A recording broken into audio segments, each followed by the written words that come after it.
All right. So as we're getting ready to start tonight, obviously D-Ray is a beanie guy. If you don't know that about him, you don't know D-Ray. But he is a beanie guy, especially you got to love his Patriots. He was a Tom Brady fan before Tom Brady was Tom Brady, and now he's a Patriots fan because Drake May is a Tar Heel playing for That's the right. the Patriots.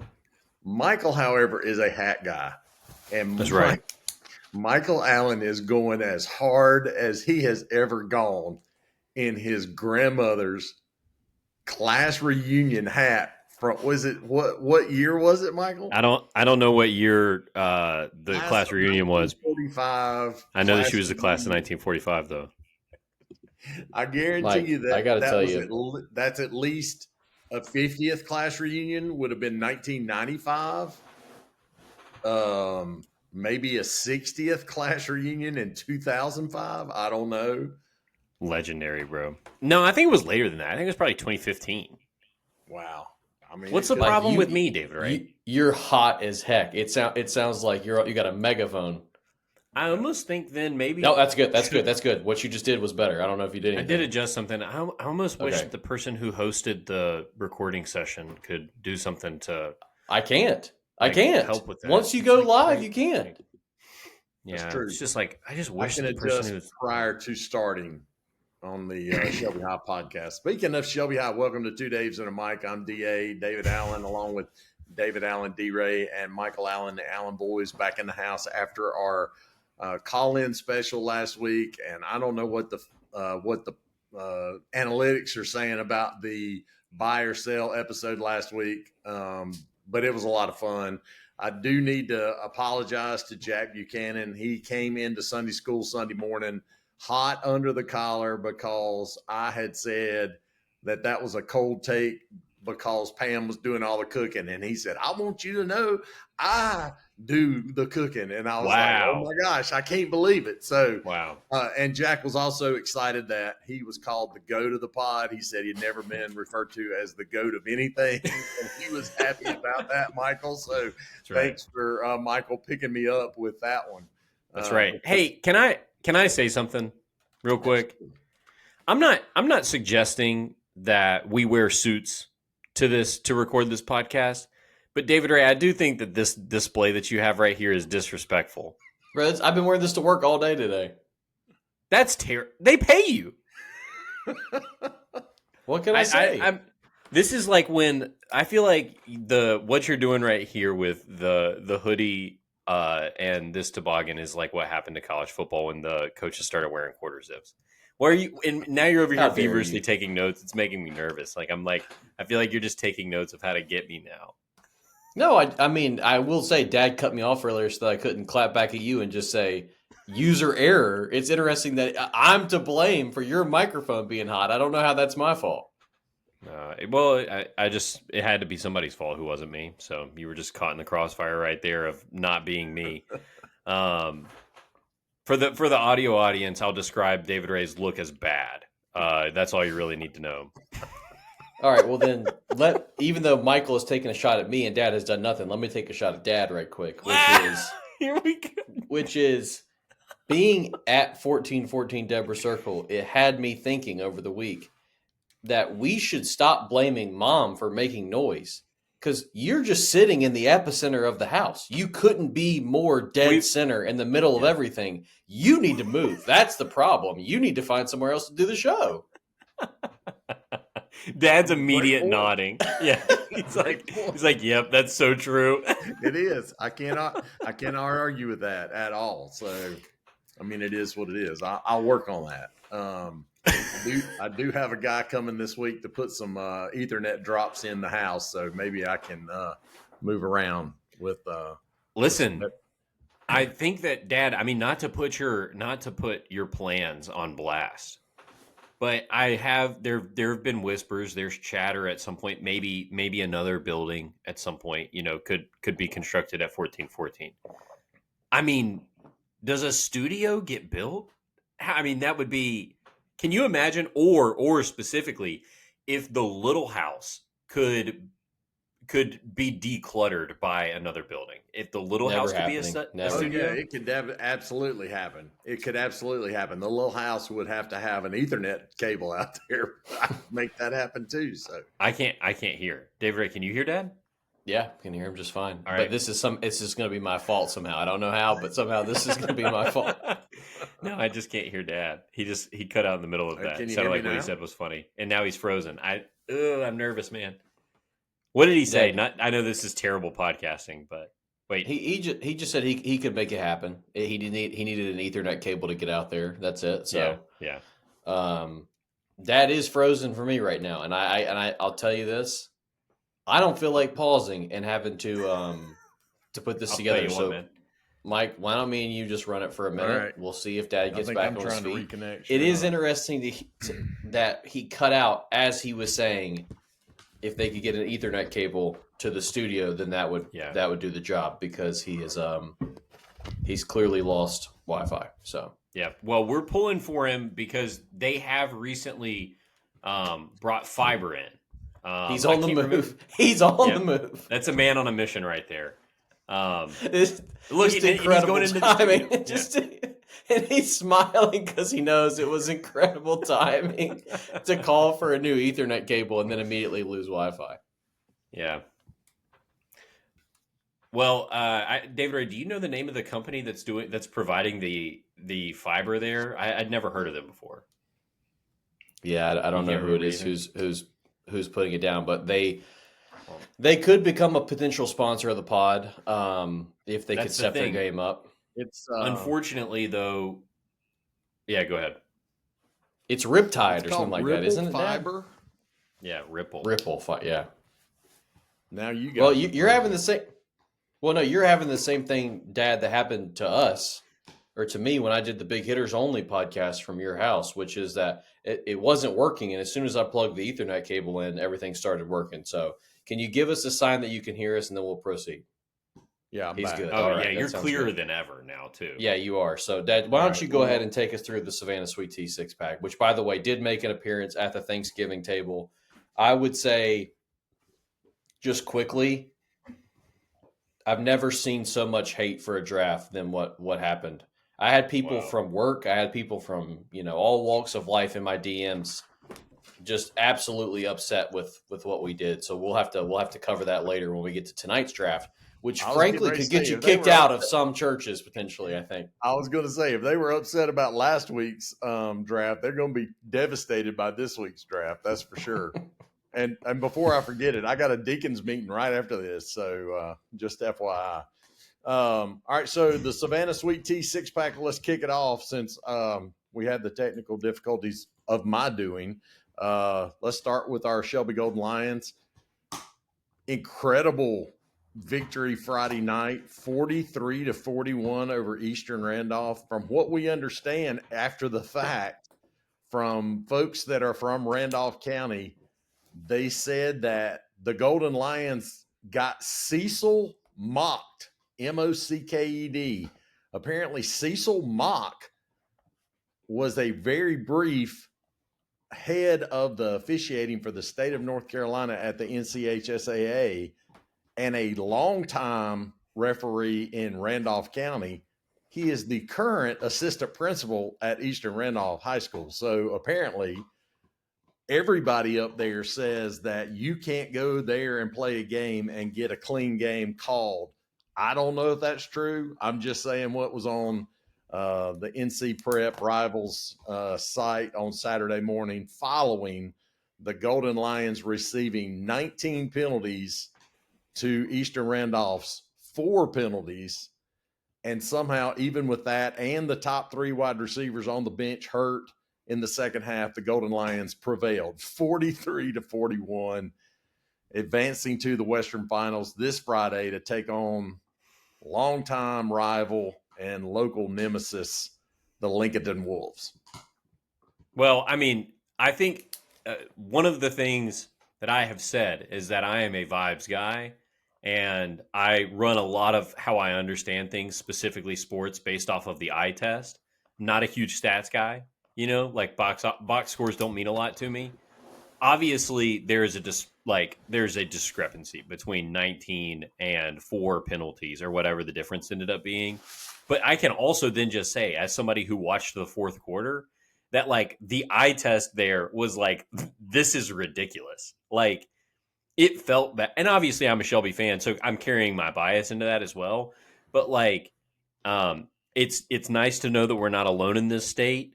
I hope that this was a too big of a stage to try that on and think you can keep getting away with it, and that this will be, um, kind of a line in the sand for what officiating up there looks like. But otherwise, big win for the Golden Lions to get it against all odds there and facing so much adversity. So you gotta love it. Good news. Yeah, nobody asked for this. Oh, go ahead. My bad. I can't tell if I'm off a little bit. Nobody asked for this, but I did go ahead and crank out my top 5 most hated high schools in North Carolina, as I talked about. Me and Would you guys Michael like that actually- list now at this time, or? Oh, absolutely. Go for it. So at number 5, newly minted, I'm going to go ahead and put Eastern Randolph here because I was ready to get in my car I was in Bolingbrook and drive to Eastern Randolph, and I was ready to die for that team. I texted Will Banks the second the whistle went off and said, that was a heck of a win. Number 4, I got Newton Conover. Beat us by 7 strokes in the 2A state championship in 2014. All them little kids wore short golf shorts, pissed me the hell off. So screw the kids from Newton Conover. I do remember them having cool helmets though, because their helmet was basically just the UNC logo. Oh yeah, that's pretty much right. That's true. I mean, that's like what year did you say that was? 2014. That's my senior year. Oh, you're talking about golf. You're talking about golf. Yeah. You're talking about golf. Yeah. Sorry. We played them in football in the state championship one year as well. I believe we beat them, but all I really remember about them was the helmets. Does that make sense? They were in the West state championship, but it would have been in the playoffs. Western. Yeah, I was a kid, I think. Yeah. So, yeah. All right, number 3, I got Reedsville at number 3. Anybody who gets to pick and choose which side of the state they want to play on, it's the dumbest thing in the state sports. Guys, in case you didn't know, they are in the East this year because they decided to. I don't know. I don't know what else to tell you. I already thought of one school I forgot, but I'm just going to go ahead and. So that's a bonus one at 2.5. Thomas Jefferson. Y'all don't deserve to be on this list. That's why I didn't include you because I didn't think about you. Yeah. Number 2, and this was hard, but it's Salisbury. Famously, I was at a work dinner last year, and I had an intern, and she introduced me to her husband, and he said he was from Salisbury, and I just said, I hate Salisbury. And she said, I can't believe that you said that. And I was like, no, I hate Salisbury. I then did a workshop in Salisbury this year and told him up front, I don't like this city. Like I said it. I was like, I'm telling you from the jump. I hate it here. I don't like the Salisbury kids. And that goes back to, Coach Norman's loss. Well, it wasn't his loss, but in his final game against Salisbury in 2010, I believe that was, bad blood with them. And then number 1 is obviously Crest. As I said before, when their middle school girls volleyball team loses, I rejoice. I hope that they lose in everything from now until the sun, goes away. So that's my top 5. What do you guys think? I think that's. No notes. I will say though that what is funny is to think back to my own high school experience as far as football goes. If things had gone differently, obviously I would have been collecting enemies left and right. But as it is known, the football team won 4 state championships the 4 years that I was in high school. So like Reedsville, my last memory of Reedsville was beating them in Wake Forest Stadium. And so like I don't that was I had a very sweet taste of everybody on the mouth after going through it anyway. I will say, D-Ray, just to clarify, Reedsville doesn't choose whether they're in the West or the East. Oh, don't tell me that. They do. They're controlling. They're telling somebody. I don't know how they're doing it. I mean, the fact that Q Tucker, the director of the High School Athletic Association, is a former teacher and coach at Reedsville may indicate what you're saying there, but technically the High School Athletic Association is who chooses whether they're in the East or the West. So Dad, That's any like qualms this. with my list? Listen, this year in the Western playoffs, there was some team from way down east that had to travel like 360 miles for a second round game. I mean, so that was just insane. Whiteville came to Shelby one year in the Western playoffs. That's Whiteville's unbelievable. 45 minutes from the coast of North Carolina.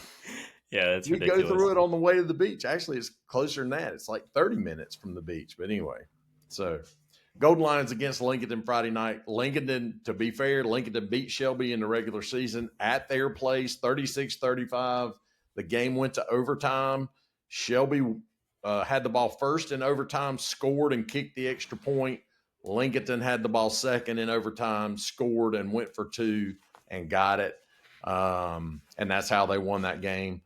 I do think that at least two of the three injured receivers for Shelby will be, game time decisions available to play potentially. One of those kids, however, the injury is a season ender. And so we won't say HIPAA violation. I won't tell you which one that is, but I guess you'll figure it out when he doesn't play on Friday night for sure. But if the Golden Lions win, obviously advancing to a state championship, and the two teams on the eastern half are James Keenan, which is in Warsaw, North Carolina, which is looks like on the map about 25 miles east of Fayetteville, and Kinston. So those are the two teams that are left down east. Kinston's a 14 seed. And Michael, I think you'll remember that was one of the teams we ran up on. We played them. Maybe your senior year. I'm not even sure. I think Dalen Lee was the quarterback the year we beat Kinston, so that would not. No, we beat Kinston my freshman year at UNC Stadium. It was the Brandon Ingram year. Okay, we beat Kinston in the state championship. Gotcha. All right, so that's number one on the fantasy sweet tea, or excuse me, the Savannah sweet tea 6-pack. Number two is the fantasy update, and I'll just go first since I'm talking. My team in the new league this year is terrible. I think I've won 2 games, lost to you 2 and to your sister and to just about everybody else. Like I said, I think I've got 2 wins in that league. I have traded all my good players at this point. Trade deadline is passed. And in the Manly League, where I am the defending champion, and the 3 of us have won the last 4 championships combined, I am currently a 1-game lead over Michael in my division. But if Michael wins this week and I lose, he would make the playoffs, not me, because he beat me twice head-to-head, including a 35-34 win this week where he got 2 touchdowns Sunday night from R.J. Harvey to come from 11 points down to win by 1. And those are the only 2 leagues I'm in. You guys are in a whole lot more than me. So one of you jump in and give us the update on where you stand. I don't think I knew that you were only in 2 leagues. Yep. Here's what I'll say about the Manly League is please win this week. And please, I should lose it. There's no collusion happening here. I'm not going to sit guys or anything. My team is just so bad. We have no business getting into the playoffs. Your team is better than mine, despite the fact that I've been able to beat you twice. But yeah, I'm in the Manly. That's where I'm at in the Manly League, 6-7. In the Bad News Bears this week, had a big win that was very meaningful. David Ray, do we want to get into the Bad News Bears situation on the pod? Could you give us should we let the people know what's happening?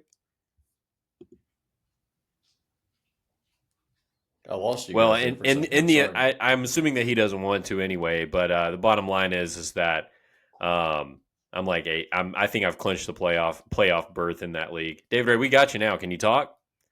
Yeah. What was the question at hand? I asked if you wanted to get into what was happening in the Bad News Bears. Matthew McMurray traded Sam McMurray, his brother, for Tyler Hendricks as a new brother. Had nothing to do with fantasy football, just a brother for brother swap. They became the 4th pair of brothers in league history. Matthew and Tyler are now brothers, and Sam has been kicked basically. Wait, which does remind me, I want to tell this story really quick. We had a math teacher in high school, who won't be named, obviously. But I had 2 friends. I'll shout them out here on the pod. It was Austin Carty and Avery Gay. I think just decided without even really speaking to each other that they were going to fool the teacher into believing that they were stepbrothers.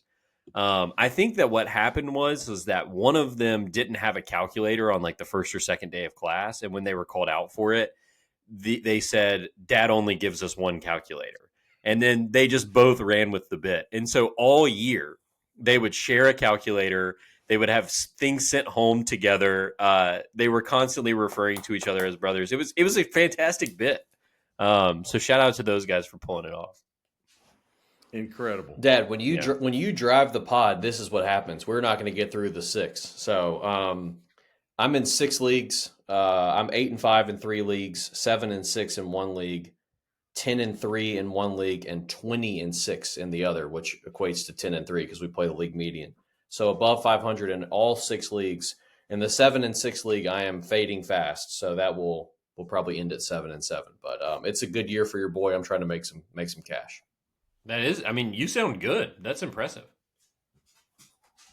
We've been doing this for a couple of years. I hear you. Da, what's third on the 6-pack here? Sorry. NFL, Carolina Panthers, big win over the Rams on Sunday. Defense looked legit. I mean, Matthew Stafford has not turned the ball over at all.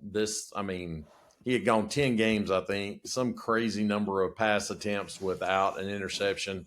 Panthers not only picked him off, but they picked him off twice, including a pick six. His other one was in the end zone. So Yeah. it's honestly, those turnovers remind me of Shelby against Lincoln when we were talking about that game earlier.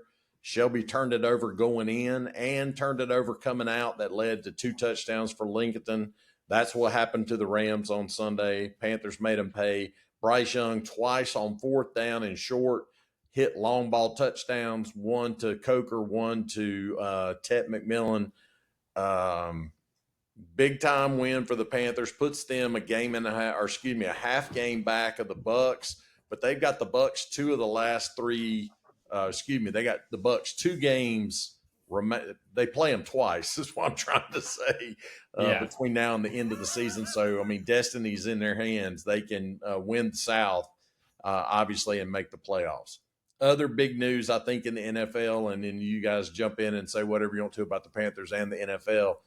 If the season ended today and the playoffs started tomorrow, the New England Patriots would be the 1 seed in the AFC, and the Chicago Bears would be the 1 seed in the NFC. Well, I mean, I'll say it. I probably haven't given the Bears much attention. Obviously, if you're the only game on Saturday, then that's a good way to get some eyes on you. And dude, I'll tell you what, that Bears team may be legit.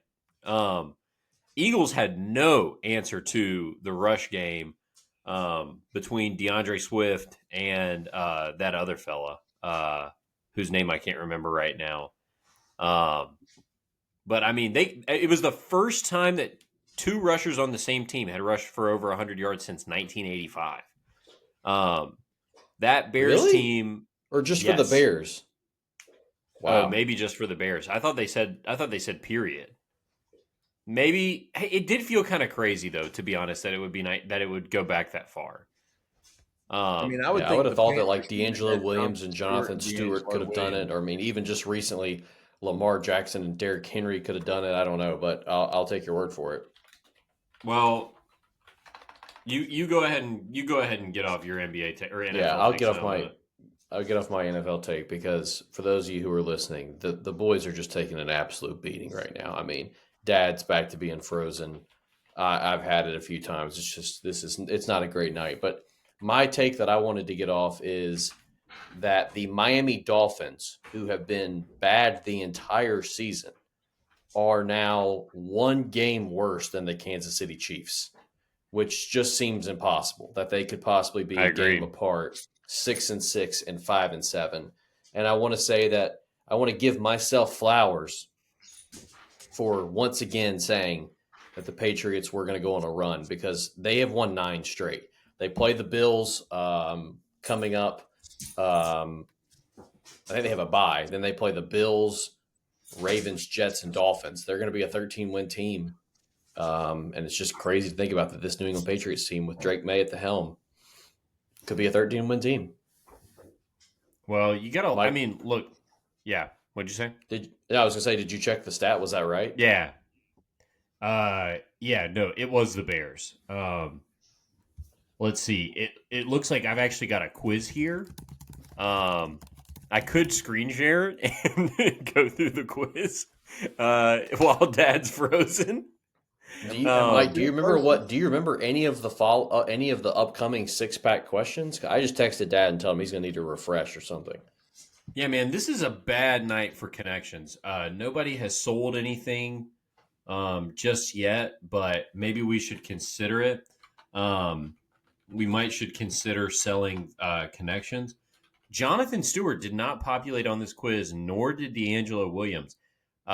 2022 was the last time 2 Carolina Panthers. Oh my gosh, this is incredible. I don't know what to do. Do we kick the other version of Dad off? What do we do? I don't know. I love having both of them. I love the quad box with dual dad. Dad, can you hear us? Yeah, but I can't see the other one, so if y'all need to kick that one off, you can. I don't know how, but that's fine. We're happy to have. There he goes. That one kicked itself. If this gets out in one piece, it's going to be a miracle. Dad, we finished up the NFL talk, so you can move us on. I was listening to the whole time, so I don't know what happened. I was still able to see and hear y'all, so I don't know what happened on my end. All right, let's move to the NBA. Con Knipple is tearing it up for the Hornets. Michael, they led the 11 o'clock sports off last night on WCNC out of Charlotte, saying that he was a rookie of the year favorite at this point. I mean, can we really say that? What are we, 15? I mean, how many games have they played? 20 games in. I mean, you're a quarter of the way through the season. All right. Well, anyway, so Con Knipple's been lighting it up. The Hornets actually won a pair of games over the weekend. They got beat last night. Kind of a bad loss last night, hey, what's your takes on the NBA at this point in the season? I mean, I'll be honest in saying that I think that must be Javi. I have really only paid attention to the Hornets. I was actually just thinking over the weekend about how I don't realize it, but I watch so much NFL that my team's not in. But I really haven't given the NBA the same treatment, probably because football is still on. But the Hornets have me right where they want me, where they just keep doing that thing where they right when I'm at the lowest of lows and I'm ready to sell, they win a game that I wasn't expecting them to win, and then they turn around and lose to the Brooklyn Nets the next night. I'm pumped of what we've seen of Con Knipple. I think it looks like he deserves the Rookie of the Year talk, so I'm glad that he's getting it. It'd be cool to have a Roy come through, especially in a year like this when there's so much hype around other people in the draft, and Con kind of I don't like there were talks of us reaching at 4, but he's proven to be NBA ready caliber talent. So you gotta love it. I also just want to shout out on the pod real quick, Musa Diabate. I love that man. I love being on a team that he's on. If I were making untouchables on the Hornets right now, I think that I would make him one of them. I think that my untouchables would be Con Knipple and Musa Diabate. I think you can come get anybody else. I'll shout out Miles Bridges. Miles Bridges has been balling, and people always loop Miles Bridges in with the trade LaMelo talks, but Miles Bridges is balling. So yeah, and he plays. He plays. He unlike Brandon Miller. Completely agree.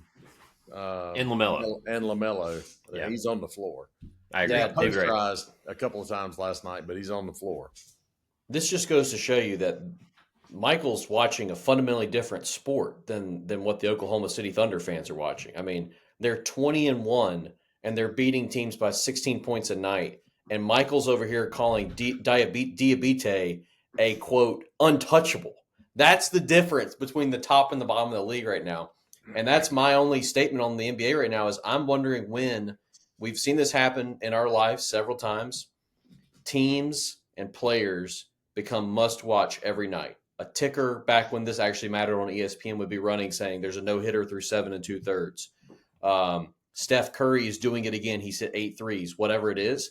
The Thunder at 20-1 have to be approaching the territory of this is a team that could realistically go 73-9, 74-8 and break the record. And I'm wondering when that's going to become a part of the everyday discourse with the NBA is just how good the Thunder are. At 20-1, they lost one game by 2 points, and they just got Jalen Williams back. So pretty extraordinary stuff going on in Oklahoma City. I mean, we'll see. I think it'll probably come down to if that's something that they want to chase. I do think that probably at a certain point in the season, you kind of have to decide as a team, like if you want that to be a goal or if you're trying to gear up for the whole thing. Because what would the record be? 73-8? Would that be to hold it outright? 73-9 is what OKC went, 73-9. So they would have to go 74-8 to break the record. Sorry, you mean Golden State? Golden State, yeah. So it'd have to be what? It'd have to be 74 and 8. 74-8? Dude, that's crazy. I cannot believe that team. Yeah, and that's not the team with KD either. Like, which is the crazy part. Yeah, correct. So, gotta love it. All right, Yep. I did not put Carolina basketball in the Savannah Sweet Tea six pack tonight, but they do have a big game at Kentucky tonight. D-Ray, what are your thoughts? Yeah, just excited to see us match up against another quality opponent. Already saw it with Kansas and Michigan State. We kind of saw two different teams in those two games. So this will just give us a third data point to figure out who this team is. Still no Seth Trimble is a pretty big factor that we'll be talking about for months to come if they start a little slide here. But it's a 9:30 tip. It's too late. I don't know who I need to talk to about this, but it's just simply too late. Let's not do that. Yeah, don't disagree with that. All right, moving to our number 5 point of the six pack. Lane Kiffin getting a tremendous amount of hate for leaving Ole Miss at a time when they are fixing to make the playoff and move on to LSU. I think a lot of folks have taken the side of the calendar's beat up. The early signing period for college or for high school seniors starts tomorrow. And I mean, honestly, if you're LSU, that's why you want Lane Kiffin as your head coach tomorrow, because you want high school seniors that are across the nation, the 5 stars, to say, I want to go play for Lane Kiffin at LSU. And so all these people that, and I saw I can't think of her name. It's Heather something. She's like the college football analyst on ESPN they have on all the time. And she was just, I believe is her last name. She was killing him for leaving when he did. She was saying if he didn't want to leave, he didn't have to leave. He could have stayed and coached Ole Miss. And that's absolutely true. It's true. But if he's going to if he's going to LSU for next year and he wants the best squad he can have, then he needed to be at LSU for tomorrow morning. And to me, the calendar's messed up. If they fix the calendar, they would at least fix these coaches. I mean, Tulane's coach is leaving. Now, Big Alb says he's going to stay and coach at Tulane, but I can't understand why Florida would want him to stay and coach at Tulane when he needs to be at Florida. So letting him. I know, but I think it's messed up. I think they need to fix the calendar, and if they fix the calendar, we won't have this problem. Yeah, I've said this a couple times now, but like I'm dangerously close to college football being the thing that I let go in my life as it pertains to sports, because it's just like if you listen to Levitard's show or any of the main shows, it's all talk about head-to-head common opponents. Like, I don't care, and it's every week. And then you got people like Lane Kiffin leaving. What's the point in playing the games if you don't want to coach your team to potentially win a national championship? Like, again, I heard somebody say this. It was actually a coach, and I can't remember who it was, who said, I passed up better jobs multiple times in my life because the timing didn't work out. And so I do think it's bogus that Kiffin left. And I do think that the calendar is part of it, but like college football is getting closer and closer to the games not mattering, which is, I think, kind of the fear about the NBA in a lot of ways. Is like people say like the NBA is a highlight sport. Nobody actually watches the games. And that's kind of part of the TikTokification, if you will, of sports and how we consume games at this point. But man, it was a brutal week because I'm just tired. I don't care. I'm tired of it, and it's not something that I want to consume, to be honest. Well, listen. First of all, I think that's an electric take out of you, Dave. That's some of your best work. I completely agree. I think I have even said it on this podcast that college football, for the most part, is the thing that I have let go. I also never really had a great hold of it. I was never really a huge college football fan, but also like it is legitimately hard to get behind conceptually that you could be at the peak about to make it to the playoff and just be like done here. And I understand logistically why Lane Kiffin is leaving. I just like I mean, what is it all? It begs the question, what is it all for then? Because I thought that that's kind of what this whole thing was about, was like wanting to be with a good team that you think can win a national championship. Maybe he didn't believe in this team. I don't know. I did also, though, this has brought me back to familiarizing myself with Lane Kiffin's career, which is crazy. Like, it basically looks like it's in reverse for the first part of it. Like he started, I mean, what is it? He started as a offensive coordinator for the 49ers. It's something like that. I can't remember now without looking at it. But this is just, again, like another career pivot in the very strange career that is Lane Kiffin, for what a lot of people are calling kind of a sideways or lateral move. Well, I would say definitely not a lateral move. I mean, LSU's won 3 national championships in the last, 15 years with 3 different head coaches. Ole Miss has been irrelevant until Lane Kiffin got them going over the last 6 years. So I think he's the hot name. We'll see whether or not he can do the same thing at LSU. I mean, Ed Ogeron did it there. Les Miles did it there. I mean, Nick Saban did it there, I think, back a little further back. So anyway, we'll see. But I don't like it for college football, but I don't like anything about college football right now with the NIL and all that stuff. So, yeah, I might be with both of y'all. And that one, I don't spend as much time on college football as a lot of people that I know, but it may help me to spend less. Speaking of college football, though, let's finish out with this. Big championship weekend coming up. Duke and Virginia ended up, I mean, there is a possibility that the ACC champion that is crowned Saturday night in Charlotte, if it's Duke, gets left out of the CFP. So, I mean, because they're unranked. And I could see them blowing Virginia out. Honestly, I could see them beating Virginia by 3 touchdowns.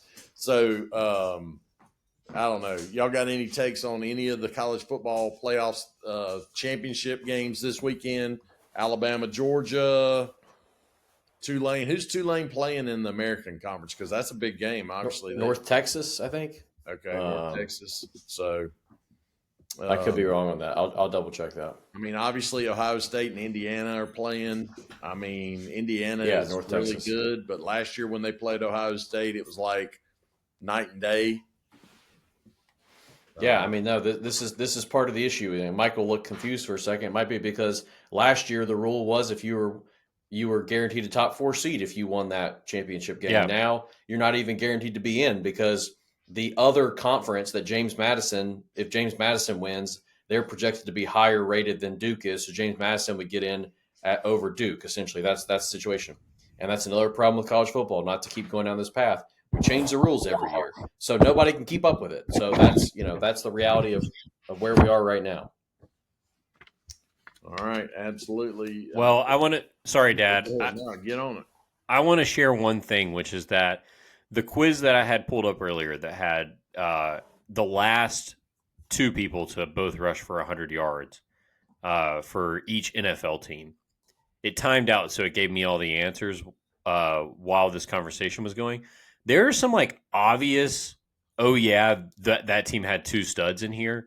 Like honestly, 2019 Tony Pollard, Zeke Elliott, 2020 Nick Chubb, Kareem Hunt. Like some just like if you're a football fan, you remember these two guys being in the backfield. Let me give you what I believe to be my most favorite on here. 2022 Saints. Why don't you guys just guess? 2022 2022 Saints. Yes, Alvin Kamara. Kamara. Yeah. And I'm just gonna Taysom Hill. yeah, that's what I was Taysom gonna Hill. say. Yeah, Dude, extraordinary. isn't that a freaking blast? That Taysom Hill. Yeah, he's a baller. Yeah, I love that. I mean, again, a lot of these other ones, it's like very mobile quarterback and great running back, or just like great backfield of running backs. But that one stood out as a fun one. So gotta love it. That's a good one. All right, we didn't even talk about buy or sell, but you guys got buys and sales tonight. If you do, jump on it. Go ahead, D-Ray. You thumbs up quick. Yeah, sent a picture last night. Took our buddy Dylan and his wife Caitlin some food. They just had a baby. He did send a petition to become Owen of the pod, so we'd like to welcome Owen into the world. Shout out to him. He's doing well. So big shouts to Dylan and Caitlin, mainly Caitlin, for what she's been doing. Stopped and got them some Med Deli. Sent a photo of my plate. And just want to say hashtag falafel Dave. I'm becoming a Mediterranean guy. It's one of the joys of having this shtick that I do of calling myself blank Dave, is that I can kind of, joke about things, but also be serious. And I'm all in. I'm married to the game as it pertains to the Mediterranean food. Last night I had Armenian wild rice, sweet potatoes, a little kale salad that had some raisins in it, a little too many raisins for me. And then I went falafel, and that has been the big discovery for me, is this falafel is outstanding. And usually I'm a guy who would get a chicken, I'd get a beef, but I went falafel last night, and the folks over at Med Deli are slinging a high quality falafel. So just want to give them a shout out there. And I'm buying falafel, hashtag falafel Dave. wow. Honestly, bro, I couldn't believe that was the protein that you chose for that plate. That was shocking. That was shocking to me. Yeah, the other, the kale salad with raisins was also shocking. Make it the profile pic for this pod. I could do that. Yeah, throw that plate on there. Let the people see. I'm a big Mediterranean guy myself. I did have a question about the sweet potatoes. Were they cold? No, they were. I told Haley, one of the best sweet potatoes I've ever had in my life. It was crispy on the outside and baked. Wow. So they were soft on the inside, just an absolute delight. And I'm having a sweet potato moment after Thanksgiving, to be honest, because I think we should eat sweet potato casserole more than twice a year. So yeah, well, I love that for you. The last sweet potatoes I got from a Mediterranean place were cold. It was like a refrigerated salad, and I just wasn't very into it. But I'm gonna roll that into buy or sell. That was off of a recent experience. I'm selling. Kate and I went to see a concert. This was 2 weeks ago now, hosted by one of my favorite artists, Dijon. Shout out Dijon. Put on an incredible show. It was general admission. I haven't been to a general admission concert in some time. I mean, that's not totally true, but like, basically the bottom line is like, y'all know how it is there. You're standing up the whole time. It's crowded. You're close to people. And then I thought I had a great view where we were standing. We showed up like an hour early. We were positioned well. And then it happens. The concert starts and boom, everybody gets 3 inches taller. It's like everybody was just kind of like doing whatever. And then the concert starts. So everybody gets straight up, maybe some tiptoes. Everybody's positioning, and then realize all of a sudden that you don't have that great of a seat or a stand, I suppose. Here's the thing, though, man. I don't care. That's what I paid for. I knew it was going to be GA. I knew that it was going to be very unlikely that like I'd get a great view all night. That's not a problem. What is a problem is that every time I could finally get a good view, somebody would boops, my phone's in your face now because I'm recording every song. Stop it. You're never going to watch them back. I promise you're never going to watch them back. If you do, you might watch 1 or 2 of them back. You're not going to go watch the 15, 20-second videos you took all night. stop.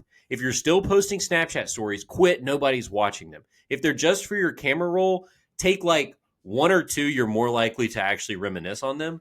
And then finally, when you do want to record, do like this or do like this. Block your own view. Stop putting your phone up and blocking my view. It's disrespectful. And for whatever reason, like it's become culturally acceptable. There were 90 people doing it. And one person put flash on and then held their phone up, and the person in front of them turned around and said, "What are you doing?" And I was like, I love that response. What are you doing? Because I want you to think about the answer. Yeah, they should be on the pod. So anyway, man, I'm selling. First of all, just stop. I think what I'm selling is like we don't have to record everything. Stop recording everything. I'm selling recording everything. It's all good. Sometimes you can just like remember stuff. So agreed. I'm with you on that. Thank Dad, you. Just a quick. Can you hear me?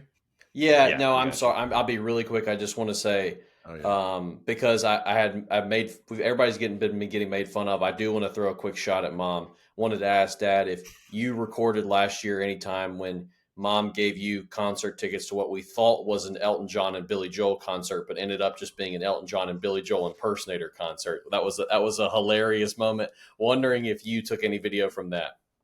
I don't think so. Honestly, did not pick my camera up for that one. Yeah. I forgot about that, bro. Yeah, that was. Mom's gonna text me later. She hates my guts. I'm sorry, Mom. I love you. That hurt my feelings. Quick sale for me. I'll just cut quick. So Mom's drives a 21, 22 Kia Telluride. She has taken it to the service department at Kia for every single thing that has happened to it. Oil change, tire rotation, 75,000 mile check, the whole thing. Started leaking oil. I wanted to check to make sure that, number one, the plug was tight, and then number two, that the filter was tight, because obviously if one of those two things are loose, that could explain why you've got an oil leak. So I finally get up under the car today, pull it in the carport on the ramps because it's raining, and climb up under there, and I have to take off one of those plastic panels to get to it. And then once I've got this 10 screw panel that I have had to take off, there is a oil filter housing. The filter is actually encased in a housing that had to come off. Well, it needed a 35 millimeter ratchet, whatever you call it, a thing for your ratchet. Do you think I got a 35 millimeter? That is like a 50-cent piece. Right. So needless to say, there was nothing I could do. So as it turns out, the filter was tight, so was the plug, but now that housing has been compromised, not by me, just to be clear, because I mean, if I would have put my channel locks on there and tried to take it off, I could see that happening. So it's under warranty. They're going to fix it tomorrow, but I'm selling, man. Just make the car to where everybody can change their own oil if they want to, and not need a dang 35 millimeter ratchet set. So anyway. Listen, I love both of your buys and sells tonight. I couldn't agree more.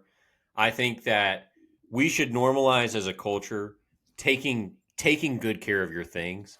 And I think part of taking good care of your things is being able to be the person who takes care of them and not having to go service out every single thing that you want to have done to your car. So I'm right there with you, Dad. I'm going to let you tell the people, because I know that you know what I'm thinking. Oh, absolutely. So Michael had to change. Michael's horn quit working on his Subaru, and my guy not only got the horn replaced, he changed the he changed the fuse because he thought the fuse might be bad. Changed the horn, it still didn't work. He had to figure it out. The wiring. Well, I hate to take away credit for myself. I ended up not changing the horn. I bought a horn, but then realized that the horn wasn't the problem. Returned the horn. Okay. And I rewired my current horn to make. Forgot that found out the wiring was the problem before you replaced the horn. but fix the wiring, and the horn's working. So my guy, Like that, bro. yes, sir. I'd trade every handy thing I've ever done in my life for that. That was the greatest moment of my entire life was having the horn honk. You gotta love it. All right, so we got to. I mean, this is because of the technical difficulties. I guess we're almost at 50 minutes, and the draft is going to probably be. All right, so the draft tonight, it's blasphemous, but we're doing it anyway. Yep. We are going to draft a 3-on-3 basketball team. So we're picking 3 members, and the 3 members of our basketball teams tonight are coming from the original Christmas nativity scene in Bethlehem. We can pick. I mean, anybody. I think. Listen, I think committee has to get involved early and say, I think baby Jesus is off the table. That's my initial thought. Just so that this doesn't get super blasphemous. I think we take baby Jesus off. And you just bro. That's like Mary, literally, bro. You literally just took Jordan off the board, bro. Yes. Exactly. I think that might be most fair. But listen, this is a committee, so if the 2 of you overrule, I'd be fine with allowing it. But it's fine. Blood's on your hand. I mean, I was pretty sure that I won the draft last week, so I was going to get first pick. And I'll be honest, I'm taking baby Jesus 1-1. All right. I think you should let him then. Yeah, we'll let him have it. It's on him. I mean, it's on me. What do you mean, baby Jesus? Come on. I think that it's more blasphemous. For the only way that this ends up blasphemous as far as baby Jesus' draft is if he goes like the second pick of the second round. Like if he falls, then it's at that point it is blasphemous. A good point. That's a good going point. 1-1 though is perfectly appropriate. I think Jesus all agrees. I'm saying is he is the king. He is the Messiah, and if you're gonna have somebody on your team, Jesus is the one to have. Yeah. All right. Well, I'm going to go the divine route as well. I'm going to go ahead and take the angel Gabriel with the second pick. Dude. I got to tell you guys, I spent a lot of time Googling the heights of random people, hoping that something would come up like Caesar Augustus, like Quirinius, and the AI results always said, there is no biblical. And I was like, I know that. I was looking for something that could give me an edge. But there's really not. There's not a ton of biblical evidence for all of these people being there anyway to begin with. Yeah. So give me Gabriel, and we're gonna run him at the 2 probably, but we'll see. All right, I'm gonna get 2 right here back to back. Then, man, I'm torn. I'll tell you what though, I've never seen Joseph depicted small. If I see Joseph depicted, I see 6'3" plus. I see length. I see wingspan. And I trust him. I trust him as my big man down low. So I'm going Joseph right there. Now, the next thing here, bro, I need somebody. I need scrappy. I think that's the bottom line. And you know where we are. We're notoriously around animals in a stable. But I mean, the only thing scrappier than an animal is somebody who worked hard to get where they are. And so speaking of a lack of biblical evidence, I'm taking the drummer boy. That's an insane pick. Give me the drummer boy. My goodness. I'll tell you what he did. He gave him everything he had. And I like that. That's who I trust bringing the rock up and dishing it off. I knew this was going to be a trip, but I was not expecting. Imagine having to explain to someone in the Cliffside High School class of 1945 what we're doing right now. Oh no! Oh man! I'm not the drum. Hazel up there in heaven, she might strike us down for this trip. Yeah, dude. Grandma does not find this funny. That is not for sure, all. Dude. Grandma would be just hammering us with this one. Well, I don't think we should joke about that. I guarantee it. Man. Oh my goodness! All right, D-Ray, who you got the number 2 pick? Yeah, I'm going off a lineage here. This is one of those picks. It's like whenever, who is like Patrick Surtain, the junior, you going off of blood. I'm taking Elizabeth, who appears in the Luke gospel. That's because it tells us she's a descendant of Aaron. And Aaron had that rod, which brought on 3 plagues. And so anyone who is Unbelievable. related to someone who could bring on three plagues with a rod, I want Yeah. on my team. I'm not sure what she's doing. Is she there at the nativity? No, but she is in. She does have Mary come over, right, Yeah. in the Luke account. So I think that should count. Can I She get a word on that? interacts with early life Jesus. Well, that's as much as we could say for several of these people. And again, I think I just took the drummer boy, so I think you're good with me. All right, Well, all right. let me tell you, I called my boy Rex to get some advice on this draft. Oh and gosh, Interesting phone call Yeah. for advice. bottom line, he said you got to go Mary. I mean, who Wow. could? I mean, she is the toughest person in the story. Not only did she ride a donkey all the way to Bethlehem, but she gave birth to the Yeah, goat. Savior in a barn in the hay. I mean, women are tremendously tough anyway through childbirth, but Mary just went above and beyond. And I mean, who doesn't want somebody like that scrapping for a rebound? So I'm taking Mary. That's so true, bro. This is Dad trying to get the Catholic vote with the pick of Mary. Yeah, there. dude. He knew what he was doing there. Hey, and you know I got baby Jesus already, so Mary can Yeah. help. Dad's got a squad, dude. Mary can help with him. And then, my first response to this when you had the idea this morning was, I'm just going to take the three wise men and got my three. So I'm going to take the wise men right here in my last pick. And so not only do I have my third guy, but I got two bench guys to go along with it because You taking all three of them? You got to have all three of them. They come together. They're a pack. I mean, it's like again, no biblical evidence to support that there were three. It is hard to argue with Mike. Man. Yes, there are. There are three of them. Yeah, it's hard to argue with because, as you said, unclear.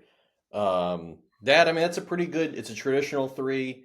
I had a lot of different ideas here. I'm going to go with King Herod here in the 3 spot. Mainly a real villain arc, yeah, really because of. He had great reach, and he was easily tricked, which I did not like because the wise men did trick him. But because of that reach, ball fake, he's going for the ball fake every time. Yeah, he is. But you have to imagine great wingspan, a lot of resources at his disposal. I'm pretty worried about team chemistry with Gabriel, Elizabeth, and Herod as my squad. But we're gonna go with the King Herod there. A different king, but a king nonetheless. All right, Michael, finish it up. All right. Well, I mean, I've got two options here left on my big board. I've actually got three technically, but since I'm wrapping up the draft, I'll go ahead and let you know that OLI number 1 was the Ox. He is going to get. Oh, he already took the drummer boy, Mom. You missed that. I don't trust. I need somebody with the catch and shoot right here, and I don't trust the Ox in that position. Well, I do just see the Shepherd being an off-ball pest, though. Just absolutely just maneuvering around ball screens, being able to find himself open on the wing. And I need somebody who's going to feel comfortable getting in rhythm with the catch and shoot. So I am going to go ahead and take the Shepherd right here. So rounding this out, my only other LOI was the Innkeeper. Same. I had the Innkeeper on the list. Yeah. Also had John the Baptist on the list, little Psycho J, little Tyler Hansbrough like figure. You were just, I mean, you expanded this so far beyond the John the Baptist was in Elizabeth's stomach. I mean, that has to count for something, or maybe not stomach. I've never been good with that, but he was inside of the lady of Elizabeth, the womb. He was in the womb. Yeah, I mean, my OLI, honestly, at this point, I mean, I got everybody I wanted, but the camel. I mean, you got a post player? Come on, give me the camel. But, I mean, I'm going to go with the three wise men down low, so it'll be fine. Man, I can't believe we let you get that bench depth right there with all three of the wise men. Unbelievable. Yeah, I don't know how this draft is going to go over on Instagram. All-timer, boys. Listen, you think we got hate for the sides draft last week for Thanksgiving. I hate to think what's going to come with this one. Chancellor, what's up, my brother? Say what's up on the pod, buddy. All right, that's it for this week for 2 Daves and a Mic. Hey, listen, reach out to us, tweet us, comment, vote. Peace. Peace.